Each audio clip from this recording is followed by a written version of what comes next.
జయ వీరభద్రులకు నమో నమ. వ్యవస్థలను ప్రశ్నించకూడదంటే ఎట్లన్నా ఈ వ్యవస్థను సృష్టించిన మనిషి, రాజ్యాంగం రాసుకునే మనిషి, అన్నీ తనకు అనుకూలంగా రాసుకొని కాలానుగుణంగా మార్పులు చేసుకుంటూ పోయేది ఇడిచిపెట్టి అంబేద్కర్ చెప్పినారు 10 ఏళ్ళకి ఒకసారి మార్చుకుంటూ పోండి. ఈ రిజర్వేషన్ తీసేసి రాబోయే రోజుల్లో ఇంకా మనుషులు ఎట్లా తయారవుతారో రాసుకుంటా అంటే అవన్నీ వదిలేసి తమకు అవసరమైనవన్నీ పెట్టుకొని ఈరోజు వ్యవస్థతో చెడుగులాడుతారు. ఇప్పుడు జగన్ లాంటి వాళ్ళు వచ్చి వీళ్ళు ఎట్లా ఆడుకుంటున్నారో చూస్తున్నాము. ఈరోజు వ్యవస్థలన్నీ ఎంత చిన్న భిన్నమవుతున్నాయి. ఈరోజు న్యాయ వ్యవస్థ పరిస్థితి ఏమి, ఈరోజు ప్రతి ఒక్కదానికి స్టే తెచ్చుకోవడము, విచారణ ముందుకు సాగకుండా అందరు నాయకులు చేసే పని ఇదే.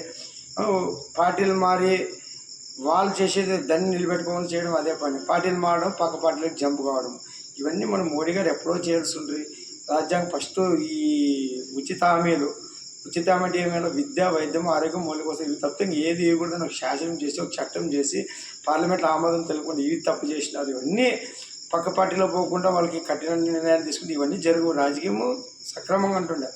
జై వీరభద్ర.